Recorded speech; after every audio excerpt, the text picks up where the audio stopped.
Hola, hola nuevamente, creo que se ha cortado o he cortado, no sé qué ha ocurrido. Buenas tardes, buenos días o mediodía en algunos lugares de América, bueno, prácticamente de la zona que nos ven, ¿no?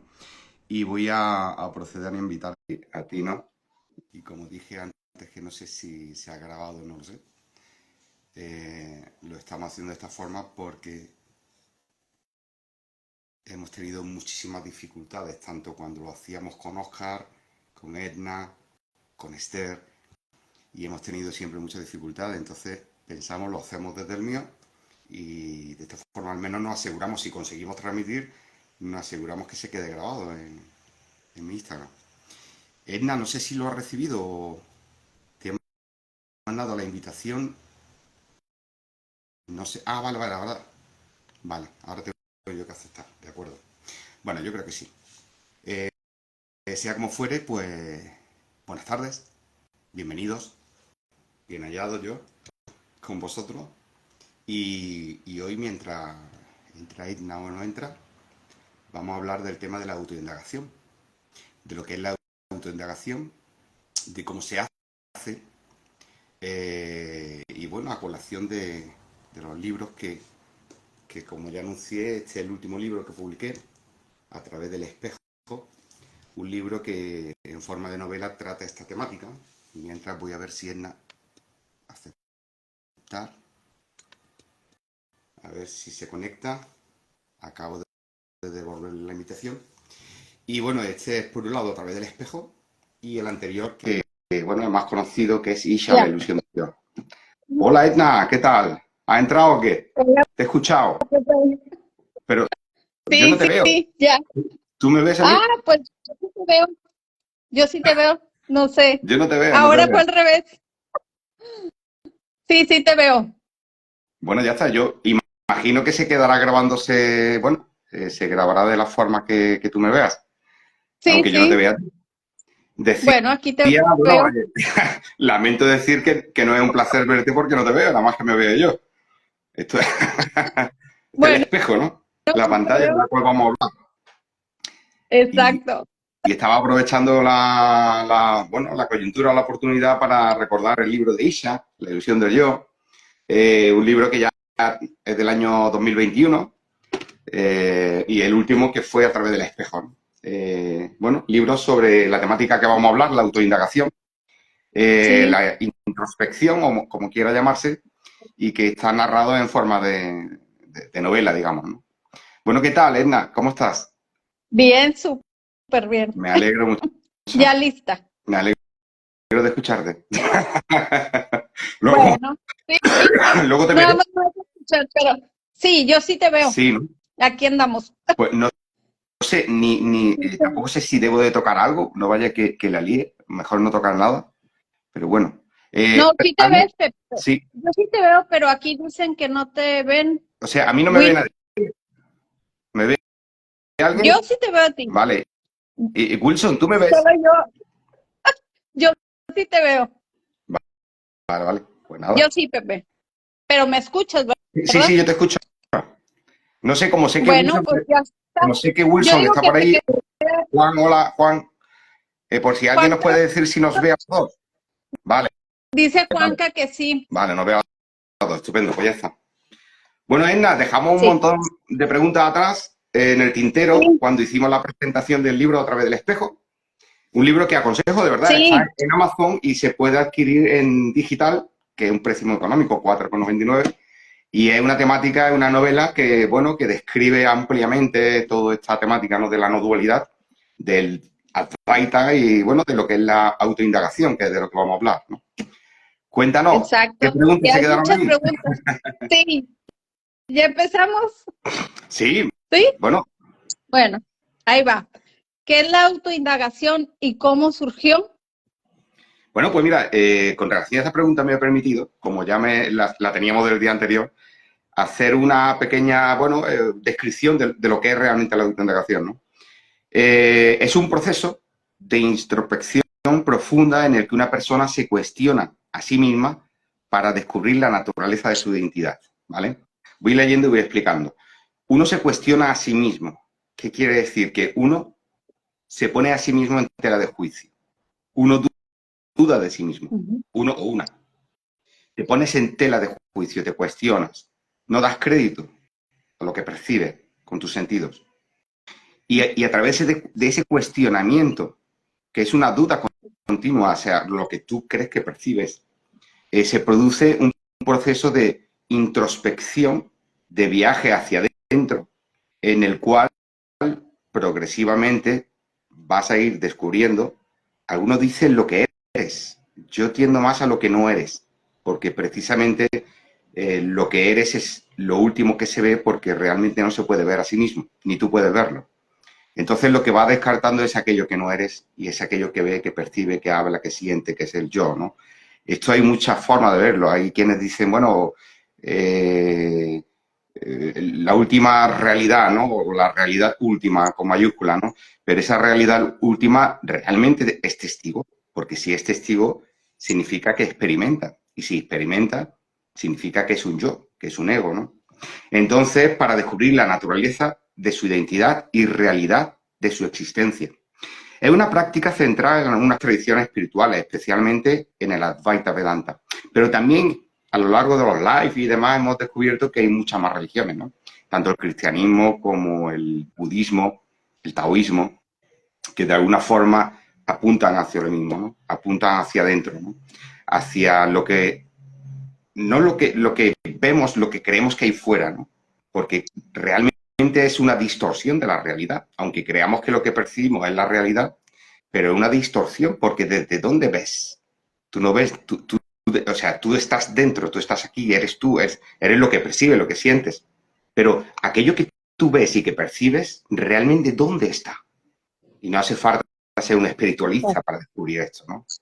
Porque si no tienes ojos, no ves. Si no tienes oídos, no escuchas. Si no tienes gusto, no saboreas. Si no tienes tacto, no tocas.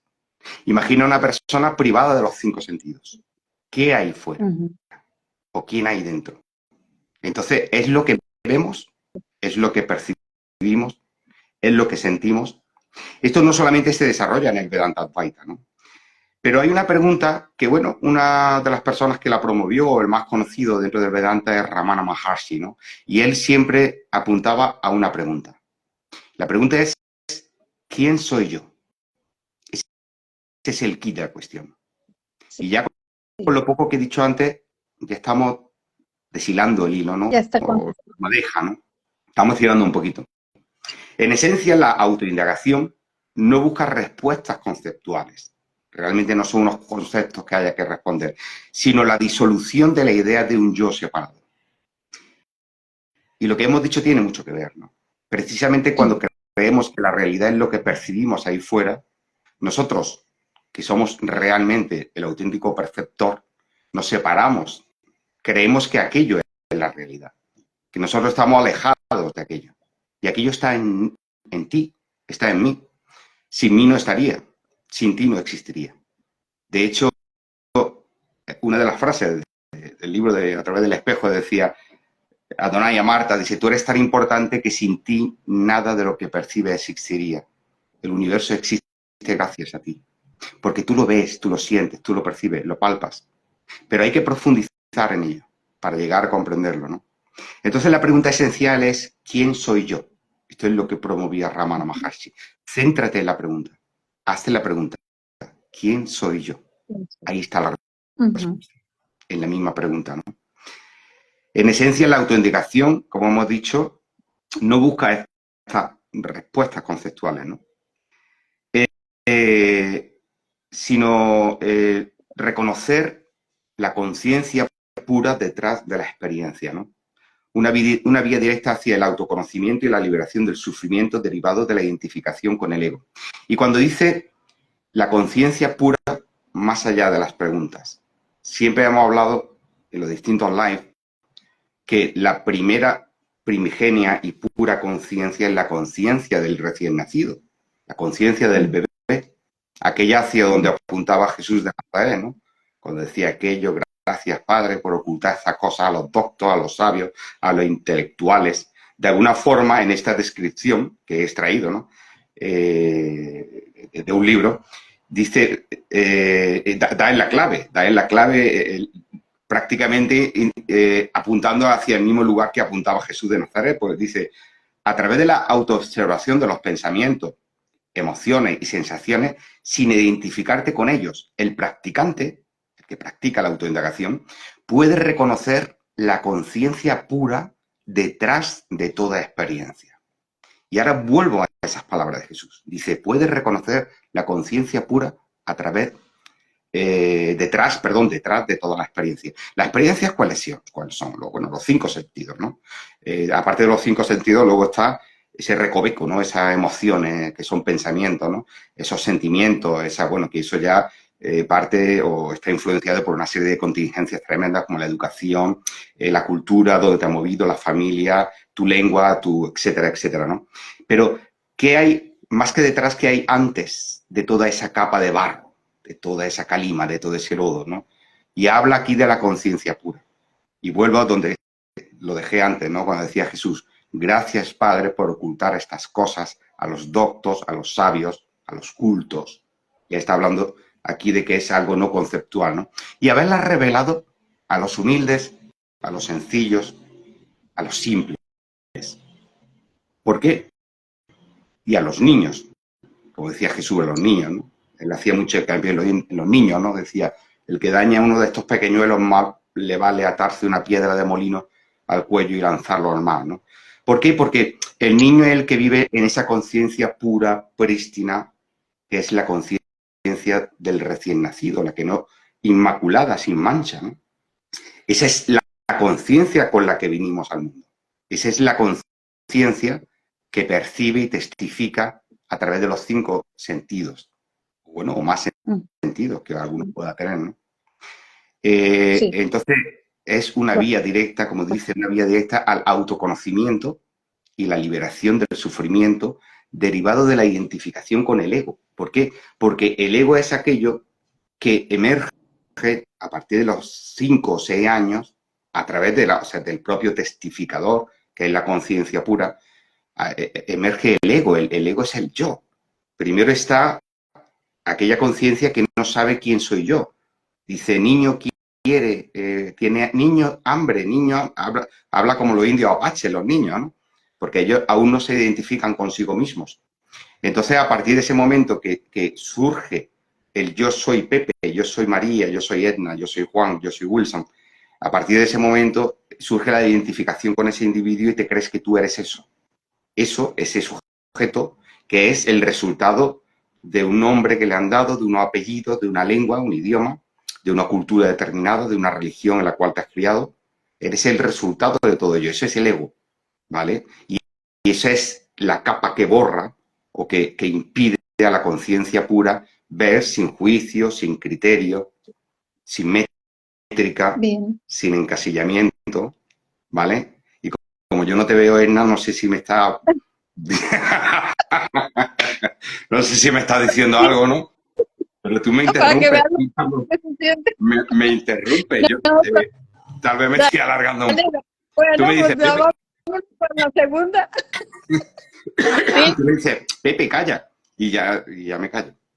Solamente, ándale, sí, así te voy a decir. no, solamente Bueno, vamos por la segunda. antes de seguir con la segunda pregunta, me gustaría añadir algo más Sí, bueno, que me he permitido por extenderlo un poquito más, ¿no?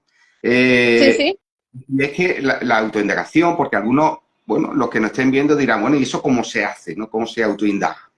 Esto es lo mismo que la introspección, ¿no? O el autoanálisis, los psicoanalistas, este tipo de cosas, ¿no? Pero bueno, es un método casero y rudimentario que lo puede hacer cada uno en su casa, ¿no? Lo importante es empezar con la pregunta aquella famosa de Ramana Maharshi, ¿no? ¿Quién soy yo? Esa es la primera pregunta. Es la pregunta esencial y la que apunta a descubrir qué o quién es realmente el que experimenta la vida. ¿Quién la experimenta? sí. ¿Quién soy yo? Esa es la esencia. Quien descubre quién es, sabe perfectamente lo que no es. Y no quiero Bien.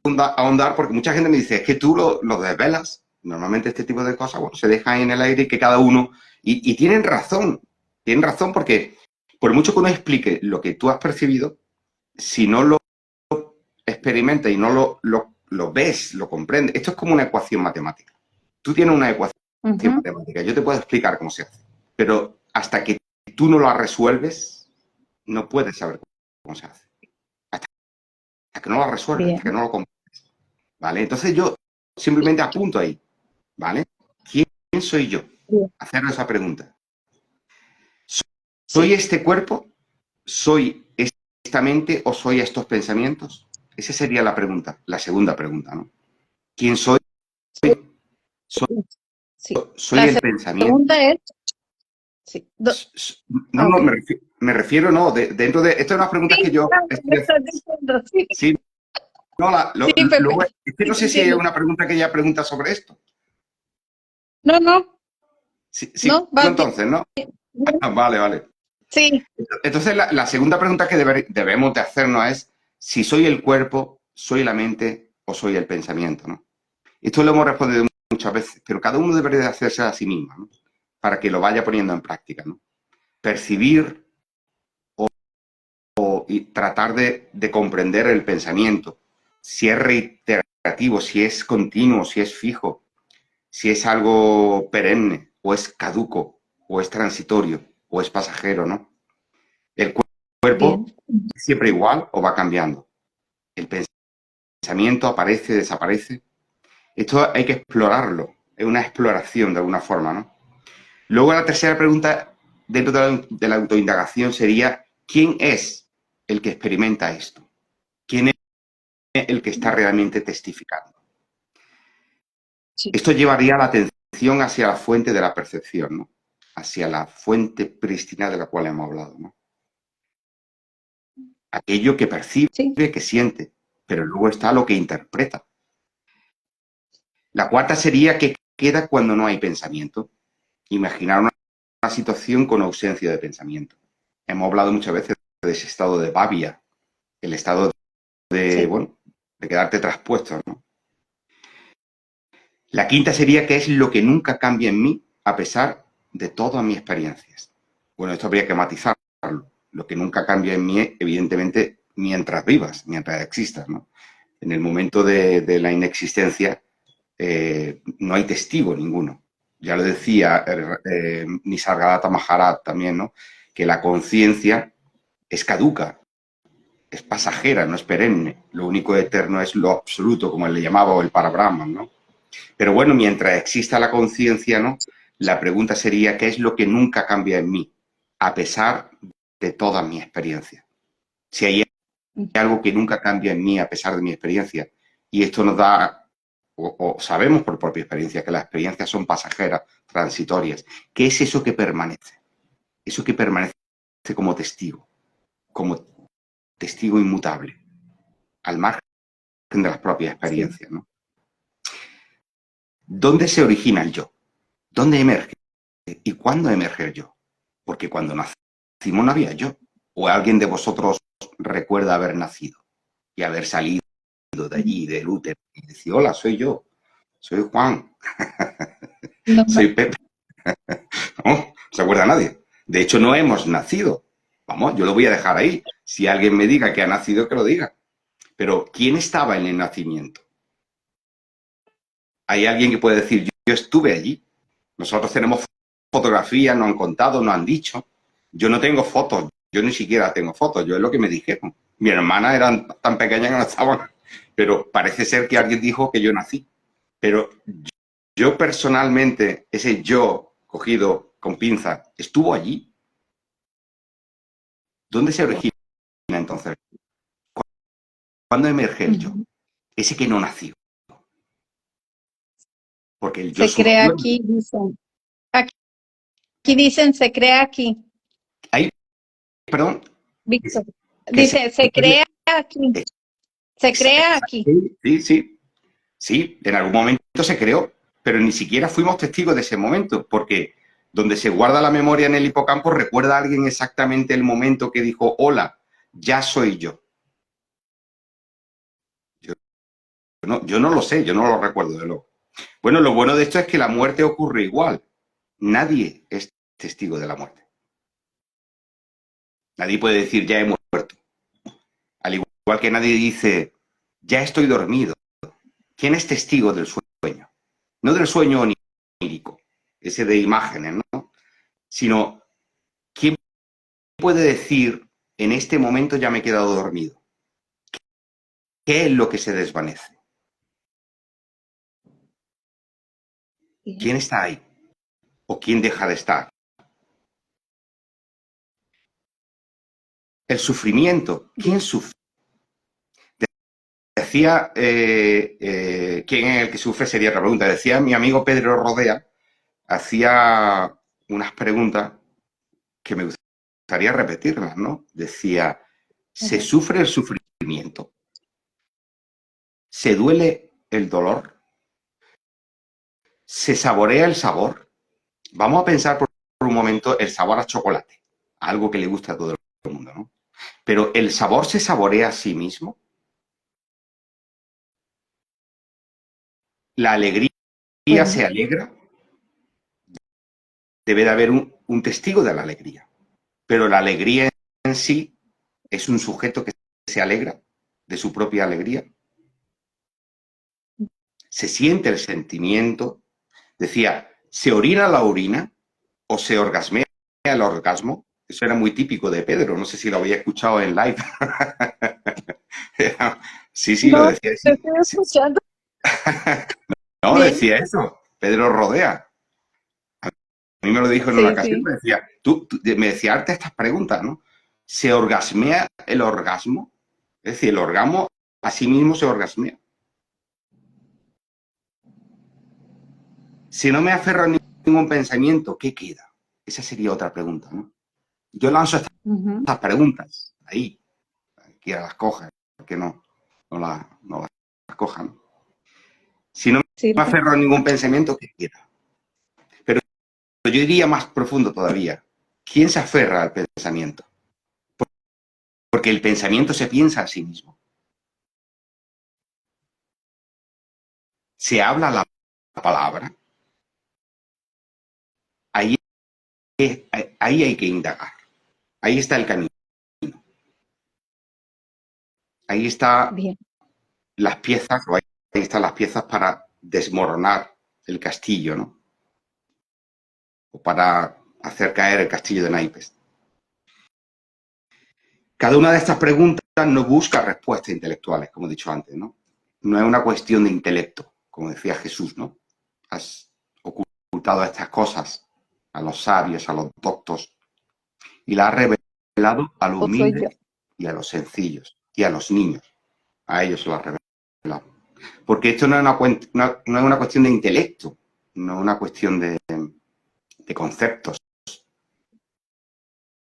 Con estas preguntas no se buscan respuestas intelectuales, sino que funcionan como una guía para mirar directamente hacia tu propia naturaleza, para descubrirte a ti mismo como naturaleza pura, aquello que realmente, aunque no nació, porque no tenía conciencia de sí mismo, pero es el telón de fondo. Ese es el telón, esa es la pantalla. Y, y había alguna pregunta más por ahí. ¿Hay alguna pregunta? Si hay alguna pregunta de alguien, Sí. Bueno, le seguimos con la 2 y ahorita leo a ver vale, si vale, hay otra. vale, estupendo. Dice, ¿dónde comienza y dónde termina la autoindagación? Bueno, en principio, si es a nivel en general, la autoindagación ya hemos visto que aunque parece ser que surgió en el Vedanta, en el Advaita, ¿no? Pero la práctica de la autoindagación es muy antigua en muchas culturas y yo creo que se ha generado, al menos cuando empiezas a investigar, se ha generado en distintas culturas muy disparatadas unas de otras, ¿no? En todos los polos del planeta. Luego, personalmente, la autoindagación comienza, y esta es la gran paradoja, esto es lo gracioso del tema, la autoindagación comienza cuando lo que no eres se pregunta a sí mismo y quiere saber lo que realmente es. Wow. Un niño de 1 año no autoindaga. Un bebé recién nacido no autoindaga.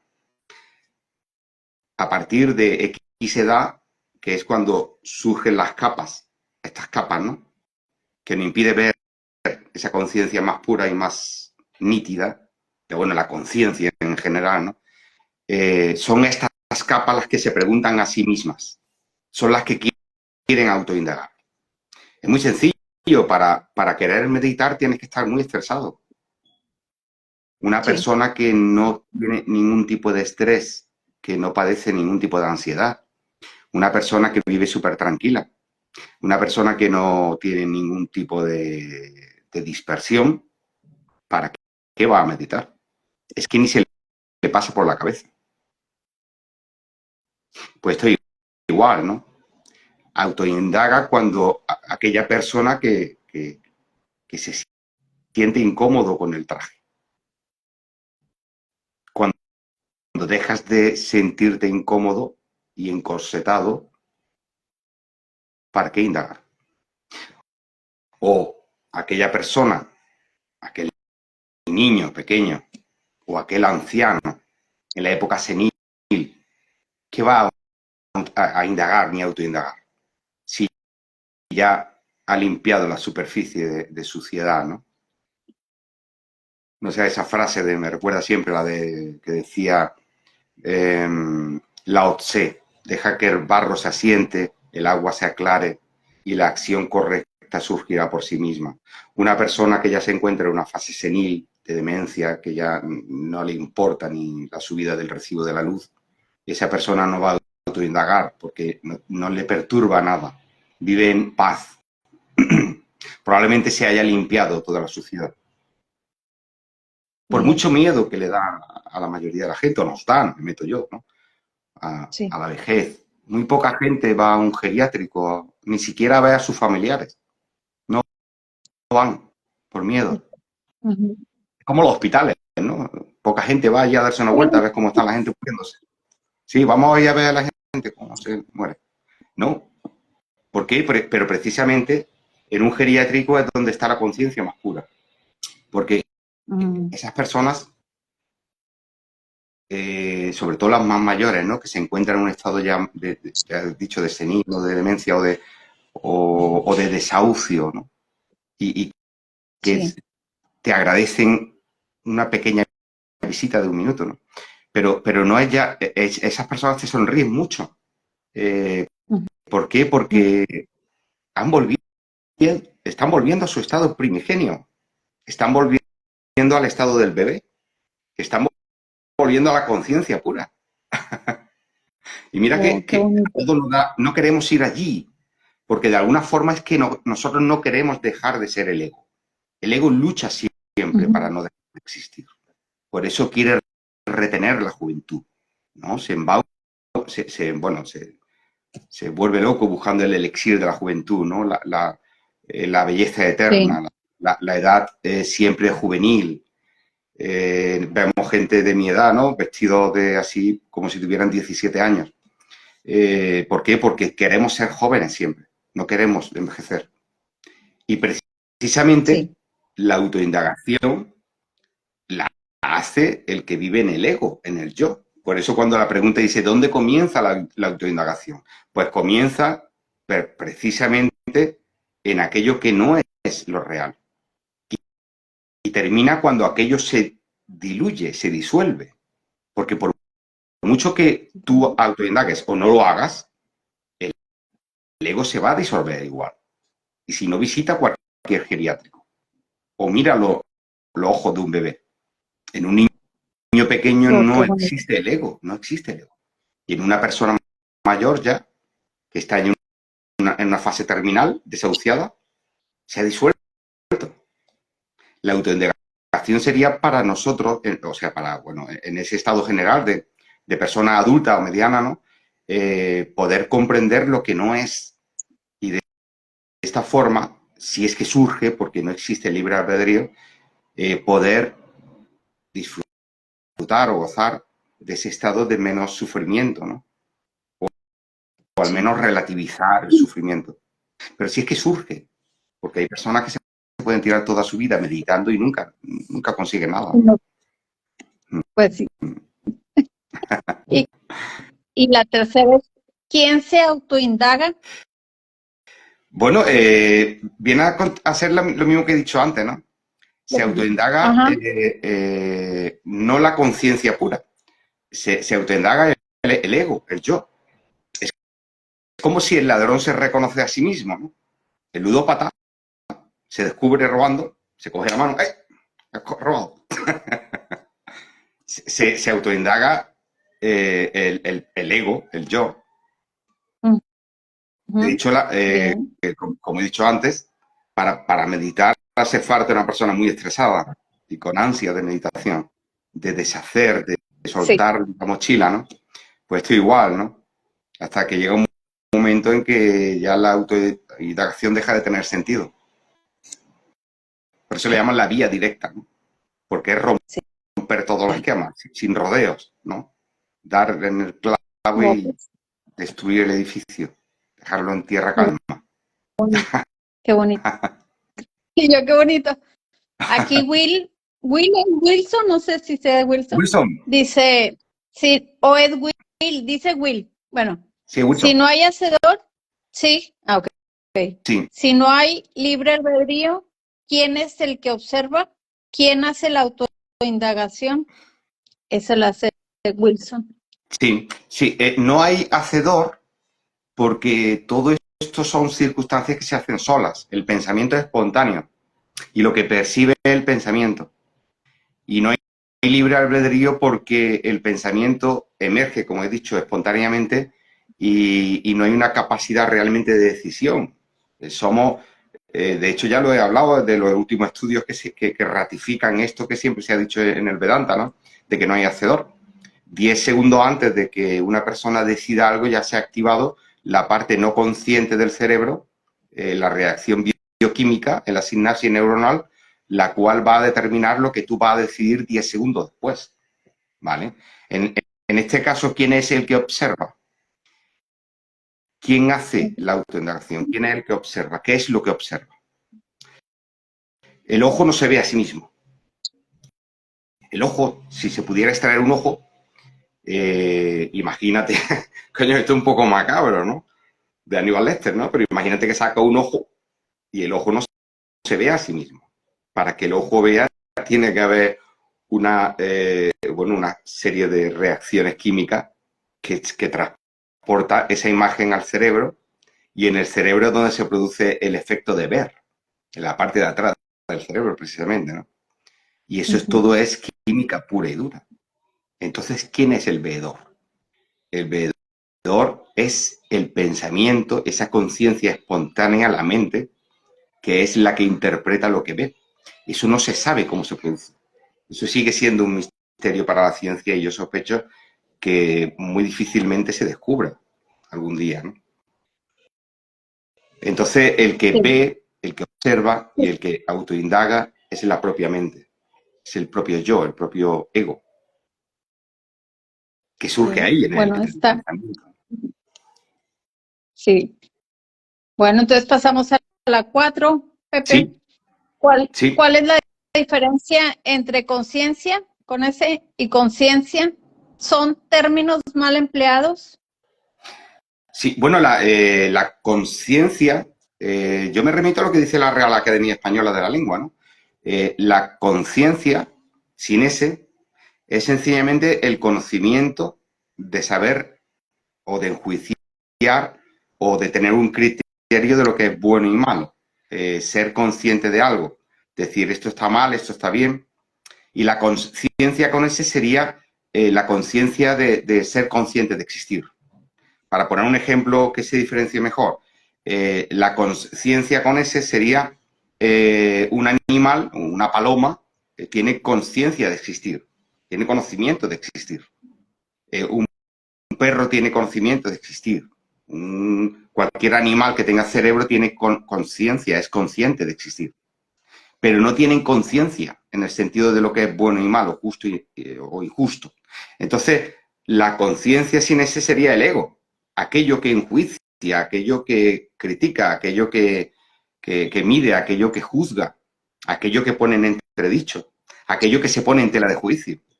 Es aquello que discierne. Eso es la conciencia sin ese.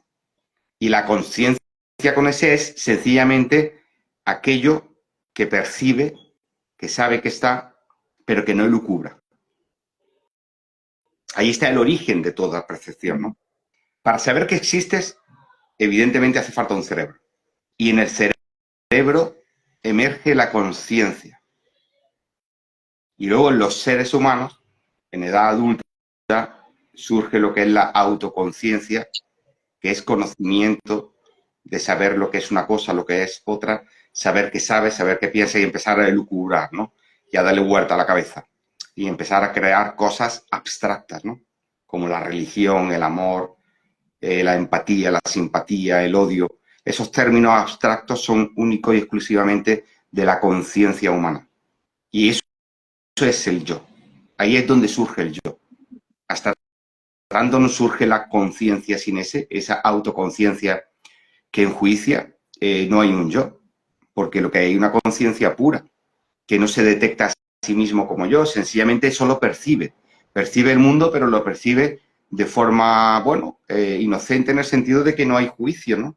De que no se hace, o no juzga, o no se posiciona, no se siente ni fuera ni dentro, sencillamente es parte del contexto, ¿no? Como parte del escenario, del mobiliario. Bien. Bueno, vamos a las 5. Venga. ¿Quién observa al observador? A 5. ¿Quién observa al ¿Quién observador? observa al observador? El observador, sí.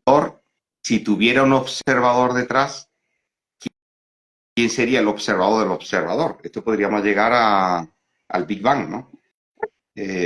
Sí. Claro, el observador es el primero y el último. No hay nadie detrás. Pero lo gracioso es que tampoco hay nadie delante. Con el observador se comienza y se acaba todo, ¿no? Es como el principio y el fin, la palabra, el verbo, el alfa y la omega. Pero realmente aquello que muchos creen que hay un observador del observador, una supraconciencia universal, ¿no? Que observa a la propia conciencia. Pero si eso fuera así, seguimos hablando de otro sujeto. Sería como, no sé si habéis visto cuando pones dos espejos y tú te pones en mitad y te ves un trozo de ti reflejándose infinitamente. Es como preguntar quién creó al creador, ¿no? El observador es espontáneo, surge espontáneamente, como el pensamiento, porque el observador es el pensamiento, es lo pensado, y este surge espontáneamente. Pero no hay un observador del pensamiento, porque sería otro pensamiento que observa al pensamiento. Es el propio pensamiento cuestionándose a sí mismo. No hay un observador detrás. Y si lo hubiera, seguiría siendo otro sujeto observándose. Y a su vez tendría que haber otro y otro y otro. O sea, no terminas. No terminaría nunca, ¿no? Bueno. Llegaría al Big Bang, al principio del universo, ¿no? Sí. Bueno, las 6. ¿Qué pasa si la conciencia le quitamos ¿Qué pasa si a la conciencia le quitamos los sentidos? Bueno, si a la conciencia le quitamos los sentidos, nos quedaríamos, más que los sentidos sería porque la conciencia es consciente y percibe a través de los sentidos. Pero sería, más que los sentidos, sería el criterio de los sentidos, diría yo, ¿no? Porque tú puedes ser una conciencia pura. Bueno, imagínate una conciencia pura que no tiene vista, tacto, gusto ni olfato, ninguno de los sentidos, ¿no? Pues sería una conciencia sencillamente testificadora, sin ningún tipo de influencia externa, ¿no? En el momento que existe algún sentido, estás viendo y sintiendo a través de esos sentidos. Pero yo creo que la pregunta de esta persona sería si le quitamos los sentidos, se refiere si le quitamos el criterio, ¿no? Que sería la conciencia que los adultos tenemos, y si desapareciera el criterio, sería algo así parecido como quedarse en babia, ¿no? Como quedarse traspuesto, ¿no? Que no sabe dónde estabas, que solamente lo sabes cuando vuelves en sí. Cuando alguien te despierta o hace así, y tú sales de ese estado y te pregunta, ¿pero dónde estabas? Y no sabes responder. Sabes que ha estado traspuesto, que ha estado en babia. Aquí le llamamos en babia, ¿no? Sí. Pero no sabes realmente dónde estás, dónde has estado. Sabes que has vuelto de un estado en el cual había conciencia porque sabes que has estado, pero no sabes decir dónde ni cómo. ¿Por qué? Porque ahí ha desaparecido exacto. el pensamiento. Por un momento te has quedado traspuesto, ¿vale? Mm, Estoy leyendo sobre un estudio del tema de los pensamientos, ¿no? De neurocientíficos, y decían que es imposible dejar de pensar. Eso es imposible. Voluntariamente, ojo, voluntariamente. Solamente dejamos de pensar ujú, cuando una persona se desmaya, pero claro, si tú te desmayas, es que automáticamente no sabes ya ni quién eres, ni es que no hay nadie, ¿no? En el exacto. sueño profundo sin sueños, evidentemente la muerte, en un estado comatoso, ¿no? Pero hay un estado que tampoco es controlable, perdón, porque nadie lo puede controlar, que es lo que se le llama el estado de babia, o el estado de quedarse traspuesto, que eso le ocurre mucho a los niños y a algunos adultos, ¿no? Y tiene que venir alguien a sacarte de ahí. O sencillamente de pronto estás en casa, te quedas traspuesto y haces así y dices, coño, y ha pasado un rato y no sabes nada. Es un estado de conciencia puro y no había pensamiento, pero es involuntario, ¿no? Es involuntario. Entonces, yo creo que eso Sí, sí. sería, ¿no? Sería un estado de Babia. Ujú, Que por cierto, Babia es una comarca de la Comunidad Autónoma de León, en España. Hay una tierra que ujú. dicen que ahí va a pasar ratos de ocio, algunos reyes, ¿no?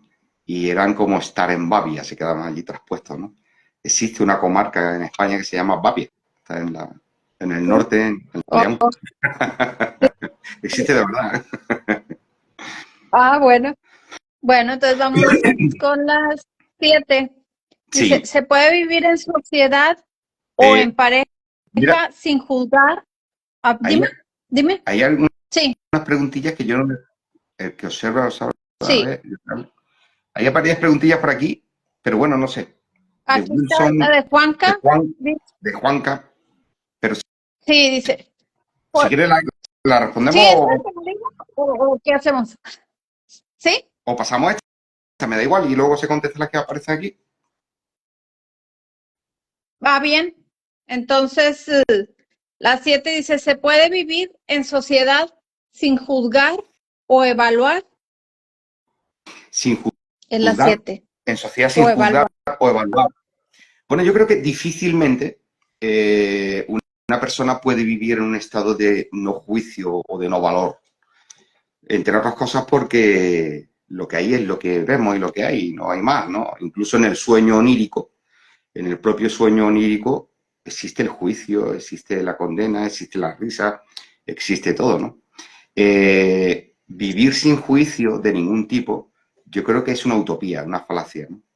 Aquí podemos comprender lo que no somos, podemos entender que somos una ilusión, que esto se hace solo, que el pensamiento es espontáneo, pero automáticamente coño, tenemos que comprender que vivimos en un cuerpo, en una mente y en unas circunstancias que no son siempre tan favorables. Y yo no hablo solamente, bueno, inclemencia del tiempo, frío, calor, condiciones laborales, la cuestión familiar, la presión familiar, los hijos, el marido, la esposa, la abuela, la suegra, que eso es muy importante, la suegra, y una Ujú. serie de cuestiones que me diga a mí Ajá. alguien que no. Y además voy más allá todavía. Siempre me gusta, y sabéis que me gusta poner el ejemplo de Jesús de Nazaret, ¿no? Jesús de Nazaret para mí es el modelo de ser humano más humano de los que jamás he leído en ningún libro. Porque Jesús de Nazaret se permitía el lujo de enfadarse, pero no enfadarse como cualquiera, sino a puñetazo limpio. Había una Wow. escena en la cual estaban los mercaderes, los espiritualistas estos de aquella época, vendiendo, negociando, que es lo que se hace con el mundo de la espiritualidad hoy día, ¿no? Y llegó allí con un látigo y empezó a romper tenderetes y a agredir físicamente a los cambistas, ¿no? Y se quedó nuevo. Luego Jesús padeció circunstancias. Yo hablo de Jesús porque lo pongo como ejemplo, porque de que nadie se engañe. O sea, nadie puede venir vendiendo la moto de que ha trascendido, de que se ha iluminado, de que ya no sufre, de que ya no, no, no. Fíjate lo que te acabo de decir, uno de los pasajes bíblicos de Jesús, ¿no? Pero aparte lloró por la pérdida de un amigo.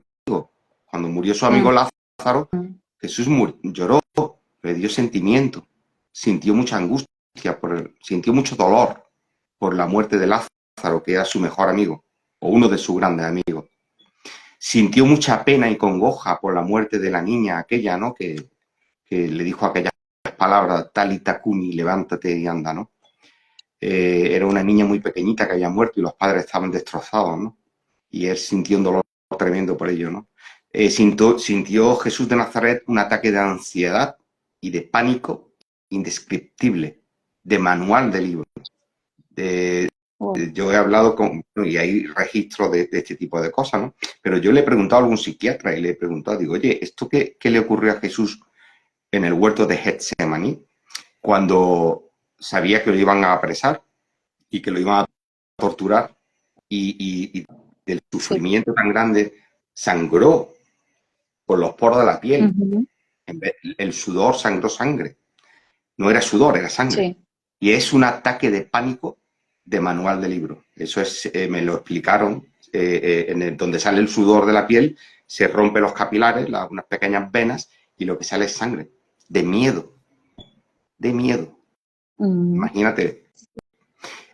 Bueno, y muchas más cosas.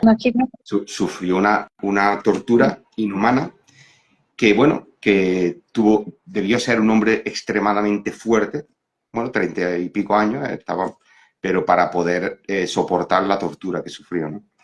Entonces, cuando dice si se puede vivir en sociedad sin juzgar o evaluar, ni Jesús de Nazaret estuvo libre de juicio. Él le llamaba a los fariseos, a los escribas y fariseos le llamaba raza de víboras, serpientes, sois como cadáveres, le llamaba. Sí, raza de víboras, y le llamaba sepulcros blanqueados, ¿no? Que por fuera están muy bonitos, pero por dentro estáis podridos, ¿no? Jesús era de los hombres que se ha permitido el lujo juzgar más que nadie. Luego le encantaba el alpiste, bebía, y él mismo lo dice en un pasaje bíblico, ¿no? Porque lo invitaban a comer las chumas de las chumas. O sea, de hecho, el glamour de Jesús estaba por los suelos, ¿no? Porque se juntaba con meretrices, con prostitutas, se juntaba con los recaudadores de impuestos, que eso, imagínate, por poner un ejemplo, ¿no? Pues el recaudador de impuestos de una zona donde tú vives y el país opresor, el que te invade, ¿no? Tú vives en México, ¿no? Imagínate en la época que llegan allí los españoles y tú tienes que recaudar un indígena, un maya, o tienes que recaudar dinero para dárselo a los españoles, ¿no? Imagínate qué mala imagen tendría ese hombre, ¿no? Pues eso pasaba allí. Su amigo Mateo, ¿no? Creo que era Mateo, bueno, no me acuerdo exactamente, no me acuerdo el nombre del apóstol aquel, ¿no?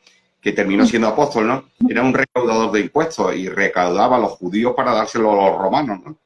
Y imagínate la reputación que tenía, él le daba igual, él se juntaba con él, allí llegaban las meretrices, y comía, y él lo dice, hay un pasaje que dice, mi primo Juan no comía, no bebía, vivía en el desierto, no se lavaba, se alimentaba de langostas, de pequeños insectos, y le llamaba el endiablado.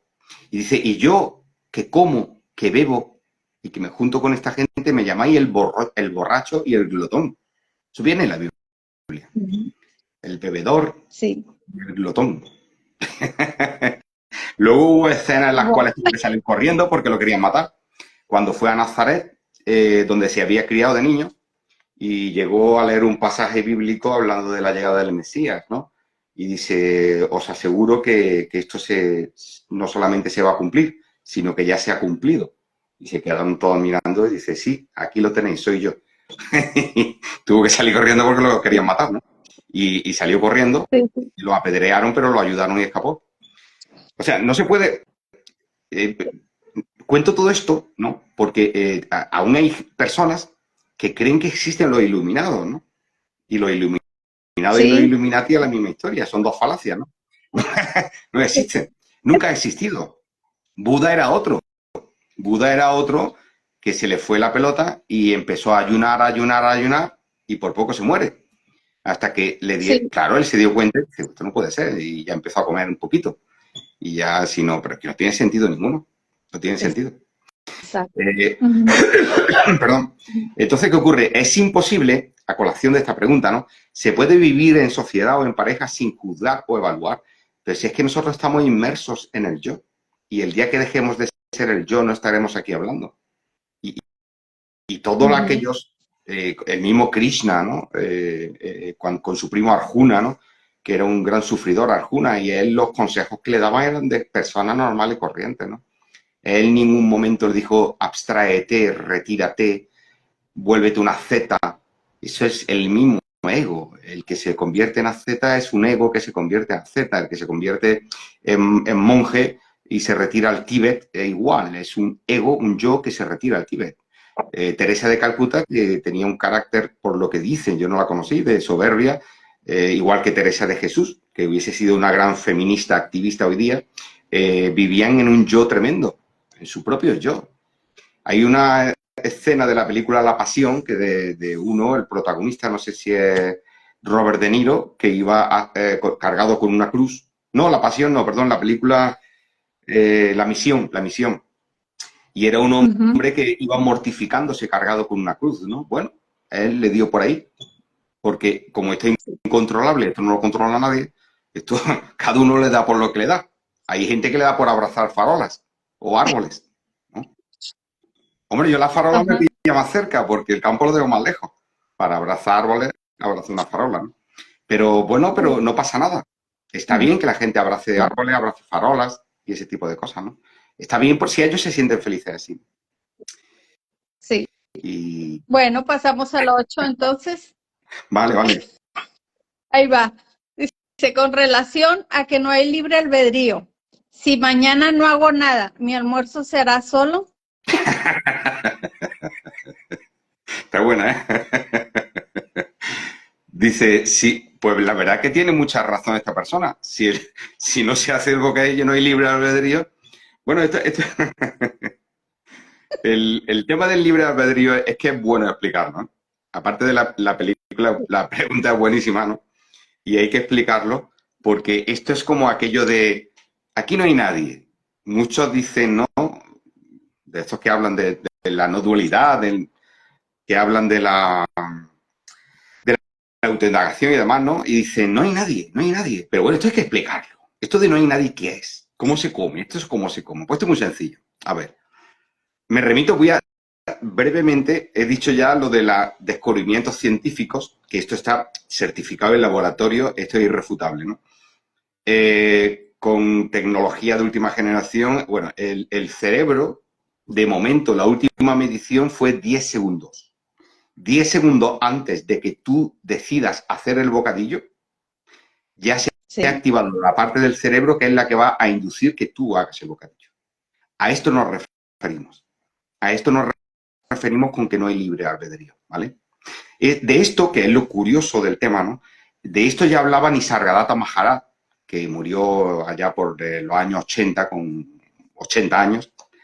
De esto hablaba Ramana Maharshi, pero de esto hablaba Jesús de Nazaret. Jesús de Nazaret, y me encanta aludir a él porque la gente piensa que siempre hay que irse a Oriente, ¿no? A los Himalayas, al Tíbet, al brahmanismo, y eso lo tenemos aquí en casa, ¿no? Jesús de Nazaret, cuando le preguntó Pilato, ¿no sabes que yo tengo autoridad para colgarte o para crucificarte? O para soltarte o crucificarte.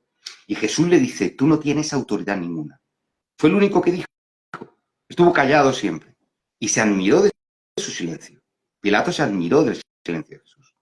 Y tan solo le respondió para decirle que era un mindungui, que no tenía autoridad ninguna. Ni para soltarme, ni para crucificarme. Fíjate la profundidad de lo que le estaba diciendo Jesús a Pilato, que con esas palabras me la dice a mí Jesús y me quedo en la gloria. Porque lo estaba exculpando. Jesús le dice, Pilato le dice, tú no me oyes, no me dices nada. Porque le dio pena, vio que era un hombre que no hizo nada malo. No era ni bueno ni malo, era un hombre que le habían traído allí con un castañazo que le habían pegado allí medio muerto. Y él le dice, pero tú no sabes que yo tengo autoridad autoridad para soltarte o para crucificarte. Y Jesús le responde, tú no tienes autoridad ninguna, ni para soltarme, ni para crucificarme. Y yo creo que se lo dijo para que se quedara tranquilo, porque realmente iba a ser lo que tenía que ser. Y no iba a ser culpa de Pilato, ni culpa de Judas, ni culpa de nadie. Como decía Ramana Maharshi, lo que tenga que ser será contigo o sin ti, y lo que no haya de ser no va a ser, ni contigo ni sin ti, ni por mucho que tú quieras. Nadie puede añadir una estatura a su codo, también lo dijo Jesús, nadie puede añadir una estatura a su codo, ni prolongar un solo minuto a su vida, porque no está en nuestras manos. No está en nuestras manos hacer eso. Entonces, de alguna forma, Jesús estaba exculpando a Pilato. Estaba diciendo, no sufras, no temas, si no está en tus manos, ni en la mía. No está en la mía. Pues, en manos de nadie. Pues el bocadillo tampoco está en manos de esta persona, no sé cómo se llama.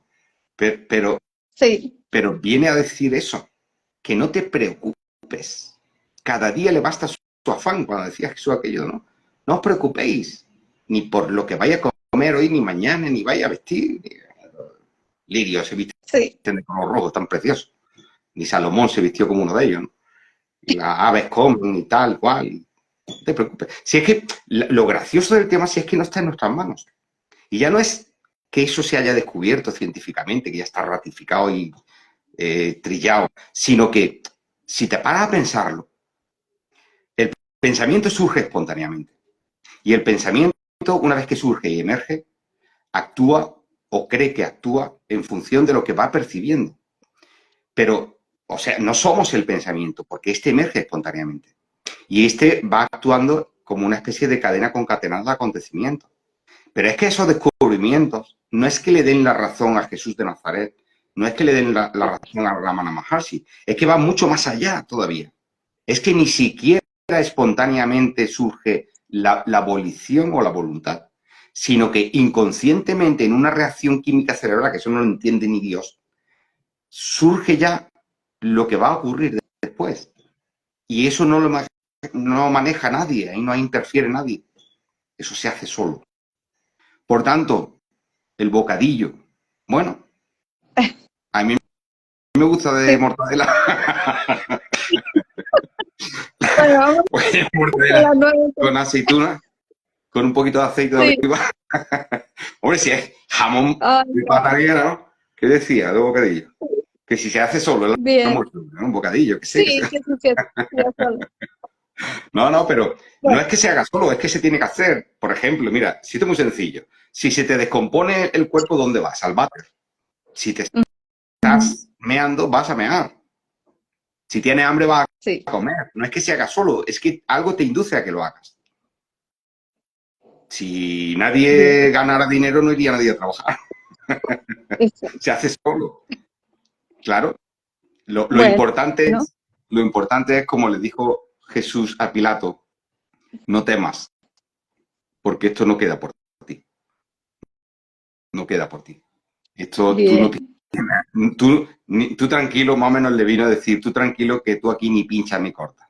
Tú mándame al patíbulo, me cuelga de la cruz, porque tú no tienes culpa. Pero no tú, ni Pilato, ni Barrabás, ni los escribas, ni los fariseos, ni Caifás, ni yo, nadie. Nadie. Bueno, ahí quedó. Bueno, pues vamos con la 9. Dice, ¿puede suceder algo que no existe? Esther, está ahí, Esther. Mortadela. Mortadela mejor, dice. ¿El qué decía? Dice la 9, dice, ¿puede suceder algo que no existe? Algo que no existe, para que suceda, tiene que existir en tu mente, ¿no? Hay no sé quién decía, ponía un ejemplo del árbol que se cae en mitad de la nada, ¿no? Que cae un árbol en mitad de un bosque y no hay absolutamente ningún testigo, ¿no? Entonces, ¿realmente ha caído el árbol o no ha caído, ¿no? Esto es como lo del gato de Schrödinger, ¿no? El gato está vivo o está muerto. Es un gato que hay en una caja y, bueno, si destapa la caja puede estar vivo o muerto, pero ¿qué está? ¿Cómo está en este momento? Porque dentro había un veneno que si lo activo muere. Bueno, esto es una paradoja, ¿no? Está claro Sí. que, bueno, hay una cuestión de mecánica cuántica que dice, lo que pasa es que esto no me gusta mezclarlo con lo que estamos hablando porque ya se crea, hay personas que están creando auténticas religiones en torno a la espiritualidad con la mecánica cuántica, cosa que no tiene nada que ver. Pero bueno, por ponerlo como ejemplo, ¿no? Para que se produzca un acontecimiento, según la física cuántica, tiene que haber un testigo. De hecho, cuando se descubrió en un experimento de la rendija, que bueno, el que ya lo quiera que lo lea, lo busque en Google, el experimento de las rendijas, ¿no? Y es muy sencillo, lanzaban átomos, fotones, ¿vale? Que son átomos pequeñitos, de fotón de luz, átomos de luz, y los lanzaban y entonces descubrieron que los fotones caían en todo, o sea, uno traspasaba todas las rendijas y caía en todos los lugares a la vez, ¿no? Entonces pensaron, ¿esto cómo es? Si hemos lanzado un fotón. Y entonces pusieron una cámara para observarlo. Cuando pusieron la cámara para observarlo, el fotón entró por una rendija, nada más, por una sola. Y cuando no había observador, entraba por todos sitios a la vez. O sea, si había 7 rendijas, un fotón entraba por 7 rendijas. Es decir, imagínate que hay 7 puertas, pues Pepe entra por las 7 puertas a la vez. ¿Esto cómo es? Era como una onda, ¿no? Cuando no había testigo, el fotón, que es materia, actuaba como onda. Si no había testigo, o sea, cuando hay testigo, perdón, actuaba como partícula. Entraba por un sitio, porque una partícula, una persona no puede entrar por 7 puertas a la vez. Es imposible. ¿Cómo va a entrar por 7 puertas a la vez? Bueno, pues cuando nadie observaba, había entrado por las 7 puertas. Cuando había un observador, entraba por una sola. Entonces, dedujeron que solamente se produce un acontecimiento si hay un testigo. Luego, si no hubiera ningún testigo en el mundo, el universo no existiría. Pero esto es la verdad de Perugullo, ¿no? Esto es una auténtica gilipollez, hablando claro. ¿Por qué? Porque es muy sencillo. No, sí, es que si no hay nadie, no hay nada. Pues no hay Si tú estás nadie. durmiendo, tú imagínate que tú te desmayas ahora mismo. Si tú te desmayas, yo existo en ti. Tú piensas en ti, el universo está en ti. Sí. Si yo me desmayo, o sea, perdón, si tú te desmayas, yo sigo, tú me sigues viendo. No. No, ¿no? Pues entonces Exacto.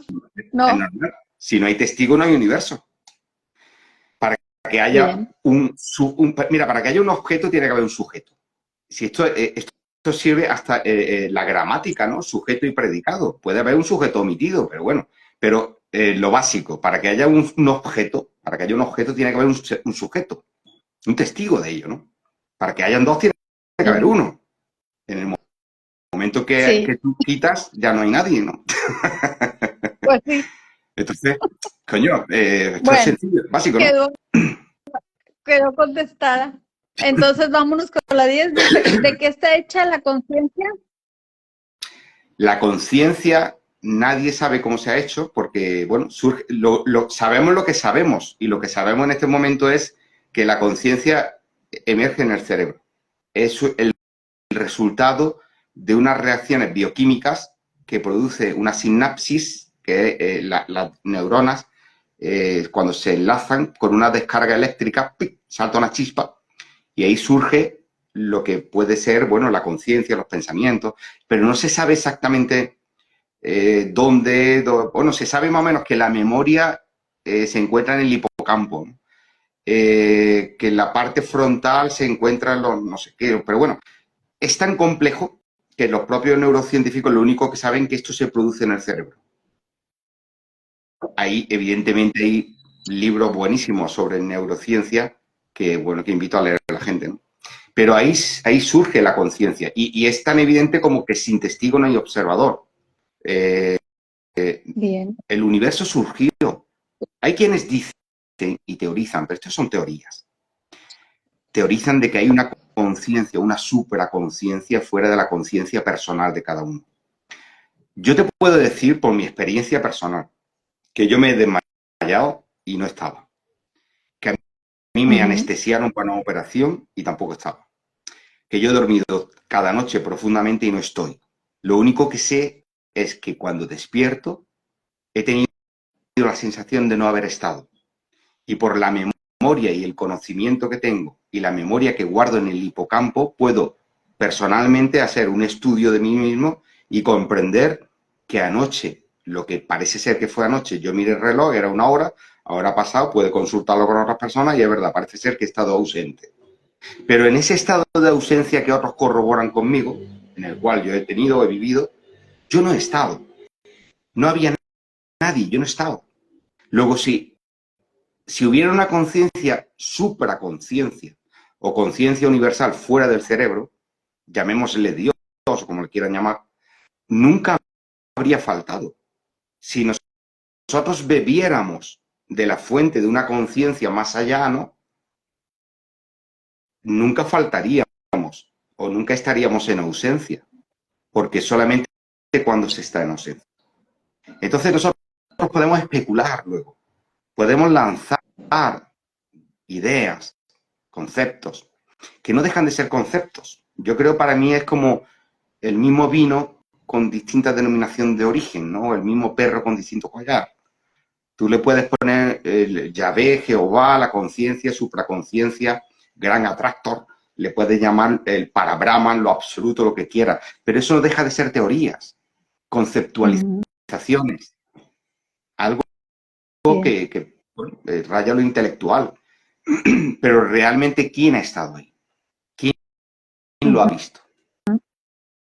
Puedes llamarle No. Walt Disney, puedes llamarle lo que quieras, pero nadie te lo va a confirmar. Lo que pasa es que esto es una opinión personal, ¿eh? Una opinión personal. Yo creo que el yo, ante el miedo tan grande que tiene de desaparecer, yo recuerdo cuando mi niña era pequeña, era un bebé, y tenía mucho miedo a quedarse dormida. Y cuando ya se iba a quedar dormida, pegaba un salto así y arrancaba a llorar a veces, no quería. Y yo me recordaba a eso, me recordaba a esa sensación que tenemos los seres humanos de no querer morir, de no querer largarnos de aquí, que cuesta mucho soltar amarras. Y mira que se pasa aquí mal, ¿eh? Que Sí, esto no es agua, como dice la gente, esto es agua. Esto exacto. es una cagada, esto es esto es un rollo. Hombre, hay momentos que lo Exacto. pasamos bien, pero vamos a ver, ¿a quién ¿tú te crees que alguien voluntariamente vendría al mundo? Yo no creo que aquí nadie viniera No, voluntario. no creo. Si hubiera otro lugar mejor, No, ¿quién va a venir aquí? ¿Y para qué? es- Es que no tiene sentido. exacto. Por eso te digo que Bueno, yo creo que es el propio yo, el ego, ¿no? Ante su miedo a lo que es inminente, a lo que es irremediable. Que lo irremediable es aquello que, bueno, que es sencillamente aceptar lo que hay, ¿no? Yo le llamo la providencia, ¿no? Que es aceptarlo. Pero el yo se resiste, no quiere envejecer, no quiere arrugas, no quiere cremita así. Cremita, su cosa ahí. Quiere su peluca. A mí me dijeron que me pusiera peluca o pelo. No sé, alguien me dijo, niño, ¿tú por qué no te pones pelo que ahora ya ponen pelo? Yo, ¿para qué quiero pelo ya? Tuviera 20 claro. años, estaría yo ahí, pero yo ya, ¿para qué quiero pelo? Entonces, ¿qué ocurre? Es eso, es el miedo a envejecer, a morir, a la enfermedad, el miedo a desaparecer, en definitiva, que es la madre de todos los miedos, el miedo a la muerte. Y eso es lo que nos hace crear, lo que nos hace inventar, que esto que nosotros hemos creado se crea solo, no se hace. O sea, no es una cosa de premeditado. Y yo creo que es parte de la propia evolución, ¿no? Ese deseo tremendo, ¿no? De pervivir. Cortas, ¿Se corta ya? sí. Se cortaba. No, ya ahí ya te escuchas Vale. bien. No, que Bien. te decía que... Bueno, nos vamos con la 11. Sí, sí, Ujú. sí, vale, Dime, vale. Sí, dime. porque igual no da tiempo, ¿no? Venga, Exacto. venga, Eh, seguimos. Sí. la 11. ¿De qué están hechos los pensamientos?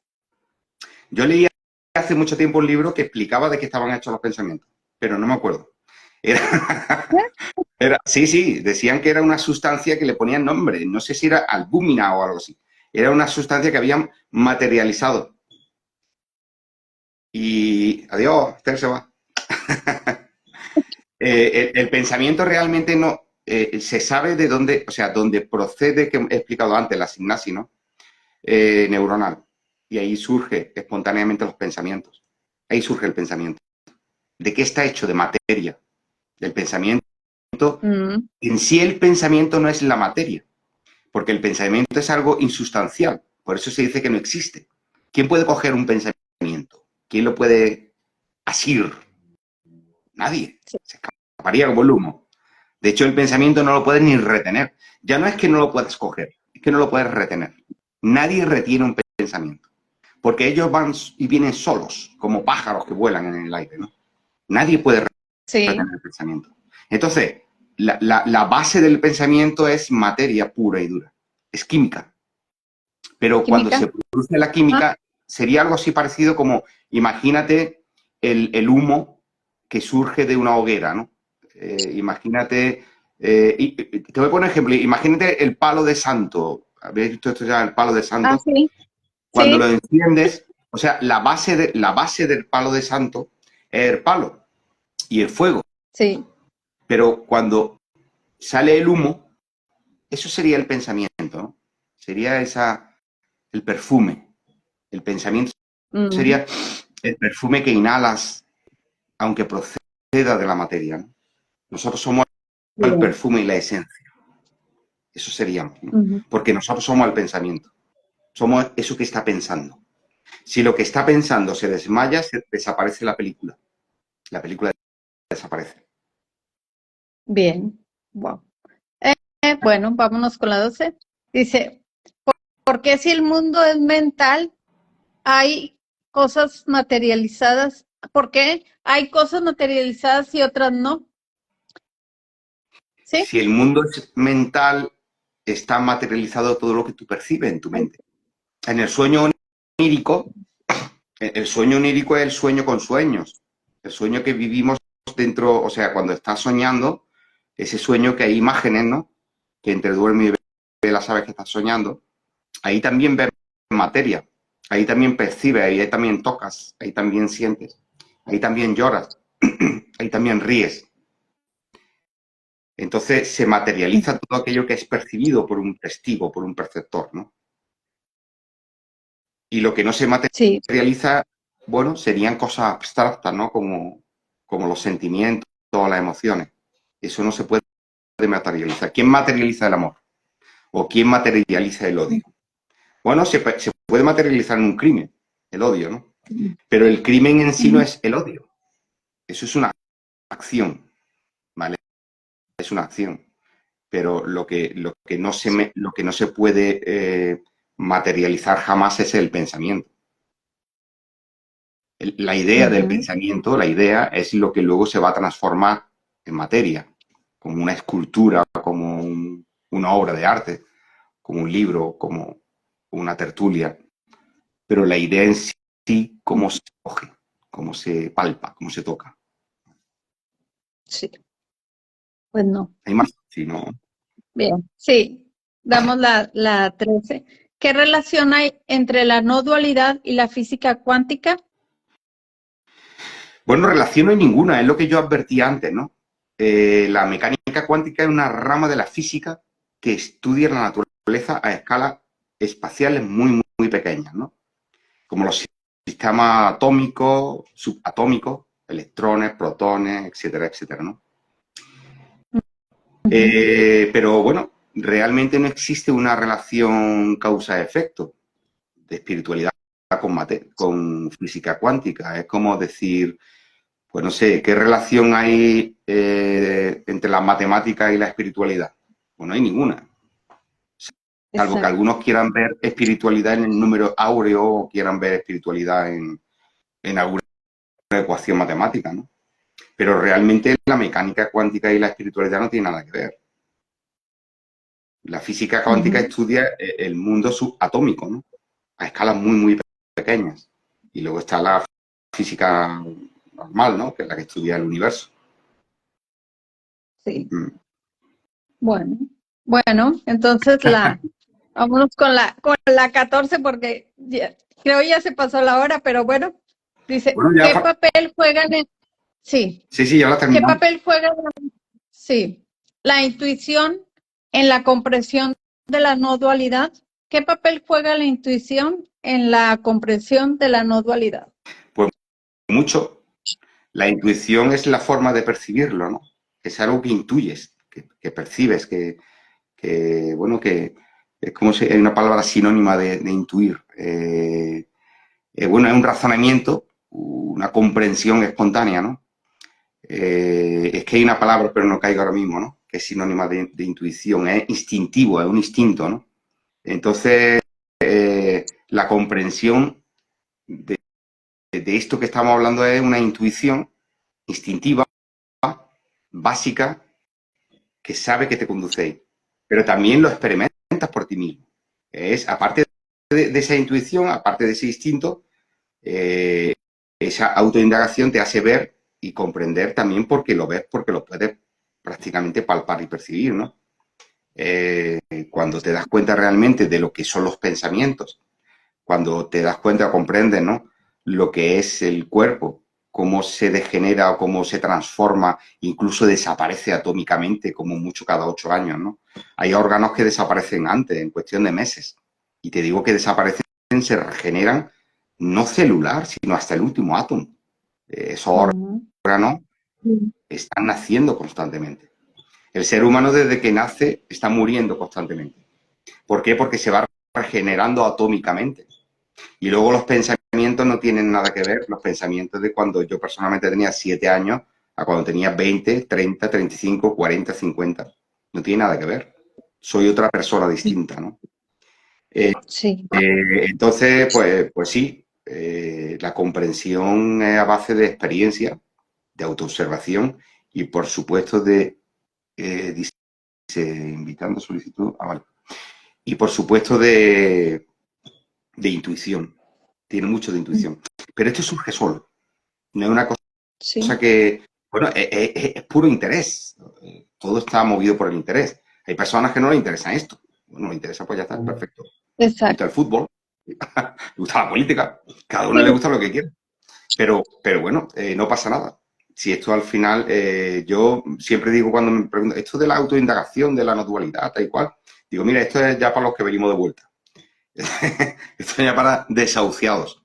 Cuando te das sí, cuenta de dice, que todo es una falsa, no, sí, normalmente somos personas que hemos, bueno, que nos ha gustado investigar, buscar, indagar, pero cuando te das cuenta de que todo sí, era una falacia, dices, es lo que dice Wilson, dice, la intuición es un engaño en la mente. claro, sí, sí, claro, claro, todo, porque la mente en sí es un engaño, es una ilusión. Y precisamente somos esa ilusión, vivimos en ella y no salimos de ella, sencillamente se desvanece, pero no hay un sujeto que entre en la ilusión y luego salga. Nosotros somos la ilusión. El hecho de, mira, cuando se enciende la llama de la conciencia, cuando se Sí, como una mecha, ahí surge la conciencia, la mente, el sujeto, ahí surge todo. Lo primero que surge es la llama, que es la conciencia, es la luz. Eso aquí surge en el cerebro. Y tú sales del útero de tu madre. Y eres conciencia pura, eres llama pura. El resto se va haciendo solo. Ya te dirán que te llamas Pepe, que ha nacido en España, el otro en México, el otro en Argentina, el otro en Paraguay, cada uno donde sea. Eso te lo dirán luego. Te enseñarán un idioma, sí, te dirán que tú perteneces a una religión, que tú eres de tal equipo de fútbol, que tú tienes que votar a no sé qué. Ahí ya nace el yo. Pero el inicio de la llama, de la conciencia, es la conciencia es cuando tú sabes que existe, que está aquí, ¿no? Venir. sí, Pero surge espontáneo. No es que tú hayas venido de otro lugar. Porque cuando tú tomas conciencia no es que otro que haya venido a la conciencia. Eres la chispa que se enciende. La chispa que se enciende. Y luego la pérdida de la conciencia es la llama que se apaga. Y cuando el pábilo desaparece la llama del pábilo, queda una mechita roja pequeñita, pequeñita, como las estrellas que se convierten en enanas rojas. Una estrella, cuando hay una implosión y desaparece la estrella, se convierte en enana blanca, enana negra, enana roja. Pues igual, es como el pábilo cuando ya se pone rojo, la llama de la conciencia ha desaparecido, y cuando ese pábilo se pone ya prácticamente imperceptible, es el estado senil de demencia de la persona que va a morir ya, ¿no? Y entonces el que desaparece, el que muere, no se va, sencillamente se extingue, se extingue la llama. Ujú. Bueno, entonces vámonos con a ver, la 15, sí. Sí, Dice, ¿cómo podemos superar la percepción dualista del mundo? no se puede superar. Tú no puedes salir de la dualidad. El día que no vivas en dualidad, bueno, estás en babia, te has desmayado, te has quedado inconsciente, en coma, te has quedado durmiendo profundamente o sencillamente caput, has muerto. Mientras, mientras estés Bueno, consciente, vive en dualidad. Claro. bueno, El que diga que ha salido ahora de la la dualidad, vuelvo al ejemplo de Jesús de Nazaret. No, no creo que haga falta explicarlo más, ¿no? Un hombre exacto. súper dualista. Claro, él vivió la vida al 100% lo que pudo vivir. La disfrutó y la saboreó. Y sufrió, evidentemente. Y lloró, y Exacto. rió, y tuvo ansiedad, ataque de pánico, tuvo todo, él lo llevó todo. Todo para adelante. Vivió Wow, en dualidad pura y dura. Y tuvo que, sí. evidentemente, sufrir en la misma en aquella época, que no había ni médico ni había nada. Nada. Era un mundo salvaje. Ajá. Por eso sí, Jesús de Nazaret, bueno, que es nuestro gran ministro, al menos el mío, más que sufrió y más dualista que fue, y más que se enfadó, y más que se irritó, insultó, faltó el respeto a los escribas y fariseos, pegó a los cambistas en el templo. ¿Qué más quieres si era un hombre activo y un hombre con una energía tremenda y que se quedaría ronco de pegar voces? De hecho, se agobiaba de la gente, se apartaba, lo describe la Biblia, ¿no? Decía que se agobiaba tanto de la Sí, gente que se retiraba al monte a meditar. Él se iba, se quitaba de en medio. Estaba hasta los cojones. sí. Claro.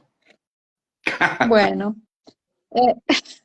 eh, a ver, la 16, ¿cómo podemos saber que el mundo no es real? Pues se sabe que el mundo no es real precisamente por todo esto que llevamos hablando durante casi una hora y media. Porque el pensamiento es espontáneo, el pensamiento no es tangible, no se coge, no se palpa, solamente se puede ver lo que a través del cuerpo se materializa luego, y porque evidentemente surge espontáneamente, y porque nosotros somos esto, la ilusión es el pensamiento. Y el pensamiento aparece y desaparece, va y viene, está y no está, como las nubes en el cielo, ¿no? Nosotros somos el pensamiento, que es lo que habla. Cuando no hay pensamiento, estamos en inconsciencia, luego no hay nadie, ¿no? Entonces, lo único, paradójicamente, lo único real es la ilusión, la quimera, lo que en la India le llaman maya. Y porque ya científicamente se ha demostrado de que antes de que surja el pensamiento y la abolición o lo que queremos hacer, ya segundos antes de tiempo, ya se ha eh, activado el mecanismo que va a determinar lo que vamos a hacer, lo que vamos a pensar, lo que vamos a decir. Y por tanto, como decía Jesús, y ya reiteradamente lo digo, no tengamos miedo porque no somos hacedores de nada. No tenemos ninguna culpa. Y eso es lo más importante, saber que no somos culpables. Tampoco somos los que han tenido éxito. Pero lo Ujú. importante es saber que hacemos o hagamos lo que hagamos, todo ha tenido que ser como tenía que ser. Y no porque estuviera escrito, sino porque esto se hace solo. No tenemos Sí, ninguna obligación de sentir culpa por nada. Yo sé que la culpa pesa mucho, es lo que más duele, la culpa, ¿no? Pesa mucho, es sí, una loza muy, muy pesada.